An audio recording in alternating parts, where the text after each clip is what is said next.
Hey, what's up everybody? How you doing? Welcome back to Karpo Gaming and another Cyberpunk 2077 video. Well, it's finally here. The brand new update 2.1. These are the full patch notes. Let's go! Once again, thanks for watching everybody. Without further ado, ladies and gentlemen, let's get started. First off, how big is this update? On PlayStation 5, it was two. One for Phantom Liberty and one for Cyberpunk 2077, 116 and 120, so it's a very hefty update. In Update 2.0, we got new features like the new in-cart system, new love affairs at your apartment. You can listen to the radio with the new radio port, and they added new V-races and also sightseeing binoculars. Let's get started off with the patch notes under accessibility. You can find more about the accessibility features available in-game in this article. They added an option to enable a bigger interface font. You can now disable the timer in Breach Protocol minigame. Added more customization option for the HUD. Added new accessibility tab, moved the default and subtitle settings and some of the controls and interface options. Also, added a weapon cycling to armed cyberware setting, which allowed to enable or disable cycling armed cyberware, which cycling through equipped weapons. And UI panel up, down, and left right keys are now rebindable to adapt to a ZWORD and QWERTY keyboards. Next up, we have Quest in Open World. V can now be pursued by gangs after taking an aggressive approach towards them during certain gigs and main quests. Gigs that involve stealing and delivering a vehicle now turn into a car chase and combat sequence. Decorative vendors spawned inside some kiosks are now functional. Please note that food stands are not impacted by this change. It is now possible to stir various bars in Night City to interact with the vendors. Fixed an issue where some gigs wouldn't trigger after approaching this quest area. Chipping in, fixed the issue where Rogue would follow V around permanently. Cyber Psycho sighting House on the Hill. Fixed the issue where Peter's Green's body was still highlighted after scanning every grain of sand. Fixed the issue where the reward vehicle for completing all Badland gigs did not spawn. Gas. Fixed the issue where the reward vehicle for completing all City Center gigs did not spawn. The gig Olive Branch fixed the issue where it's not possible to talk to Sergei Karsinsky because he did not spawn. Killing Me in the Name fixed the issue where it was not possible to progress past the go to the signal source objective because the conversation with Johnny did not trigger. Life During Wartime fixed the issue where Pan Am would not get on the motorcycle when required to follow her to the gas station. Space Oddity fixed the issue where the quest did not activate after updating the game to patch 2.01. And the Profit Zone fixed the issue where the quest could reappear as undiscovered on the map. Next up, for Phantom Liberty specific, fixed the issue where the enemies in some suspected organized crime activities in Dogtown did not spawn, blocking progress. Fixed the issue where in-game time would not pass after watching the Brain Dance from Lizzy Wizzy concert. It is required to use the skip time option for the fix to take effect. Fixed the issue where arachnophobia and all President's Men achievements were not granted despite meeting the requirements. The Relic Ruler achievement will no longer unlock after acquiring only one relic perk. Please note that this fix will not reset all already unlocked achievements. Previously, exclusive icon weapons are now obtainable in the game. Albia, Boriza, Alakia, Tidan, and Volkadav iconic weapons will now be available for purchase from the black market vendor if they were not retrieved from an airdrop. And also, Addicted to Chaos fixed the issue where the quest would complete automatically without actually finishing it. Very interesting. Addicted to Chaos also fixed the issue where the garage door would not open after entering the code. Black Steel in the Hour of Chaos fixed the issue where Mr. Hands would not answer when called. From Her to Eternity fixed the issue where it was not possible to place the metal pin on the table in V's apartment. Get it together. Fixed the issue where it was not possible to enter the Heavy Hearts Club. High Hole, Silver Lane. Fixed the issue where it was not possible to talk to Mr. Hands in the Heavy Hearts Club because he wasn't interactable or did not spawn. Lushrieta, My Reflection. Fixed the issue where the player could be stuck in the permanent hollow call with Songbird after leaving the abandoned apartment. And Lushrieta, My Reflection fixed the issue where Reed would not call after waiting 2 days. Somewhat Damaged fixed the issue that could cause the player to get stuck in a crouching position, making it impossible to connect to the port in the core. Somewhat Damaged fixed the issue where sprinting or jumping was permanently disabled after riding the elevator. And Things Done Change fixed the issue where the screen could go black after calling the nurse for players who still experience this issue on patch 2.02. Next up, we have gameplay. They improved the boss fight for Yanshe and Elva Boris Rybakov, and Atom Smasher. Smasher will now be able to activate the Sandy in-game. They also added new cyberware, Phoenix and Caragio Lattice. Rebalance stats for multiple cyberware, decrease cyberware capacity cost for memory boost, bioconductor, Karintsevov boost system, Reza Avius Reflex tuner, Defensivov cellular adapter, handle wrap, Alex. We also have micro generator, peripheral inverse, Leroy ligament system, and the Cabriolet RAM manager.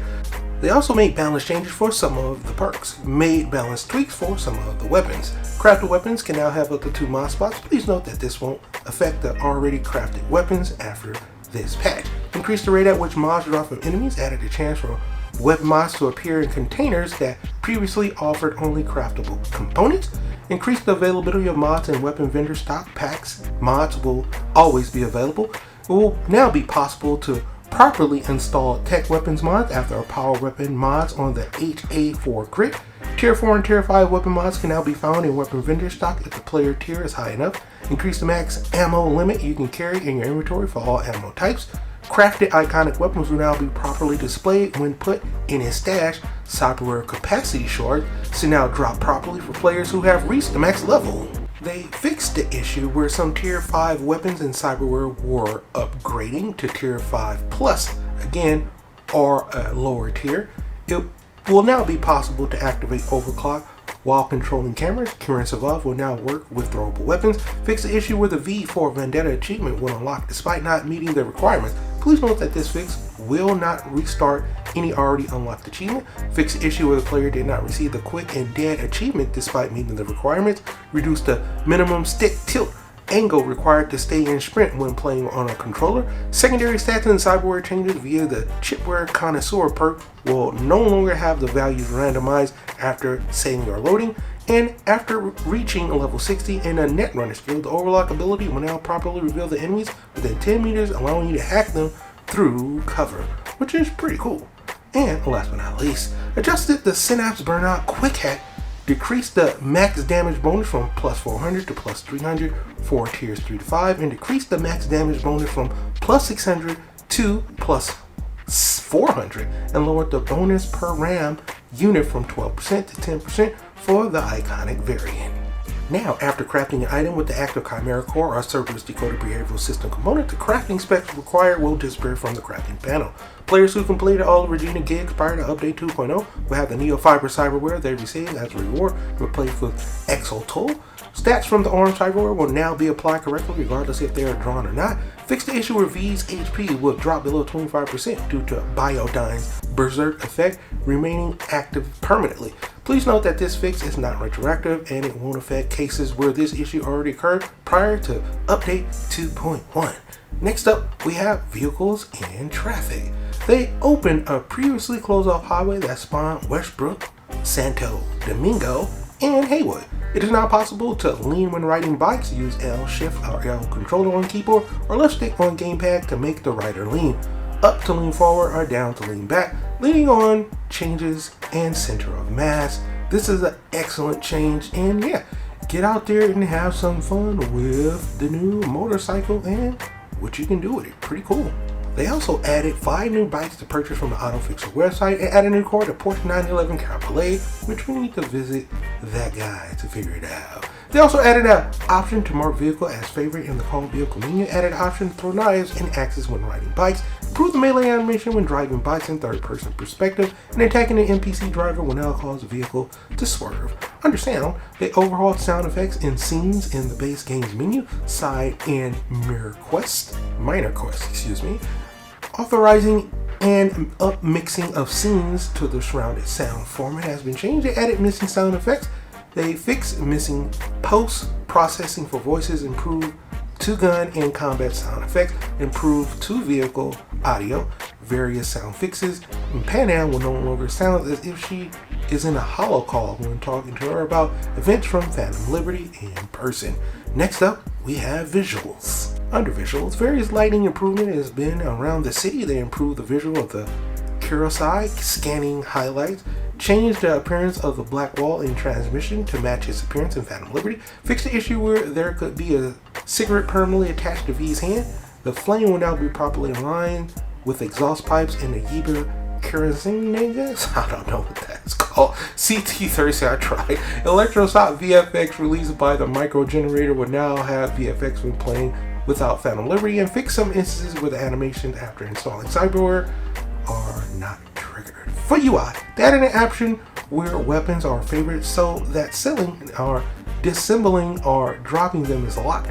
Change how resolution scaling modes are presented in graphic setting, and added a toggle to switch between DLSS, Super Resolution, AMD Fidelity FX, Super Resolution 2.1, and Intel Xe Super Sampling 1.2. Depending on your selection, you can customize other options, enable dynamic resolution scaling. Added a tooltip to describe how XP is skilled in the skill projection panel, and attempted to attack or shoot in areas where combat is disabled will now display an action block pop-up.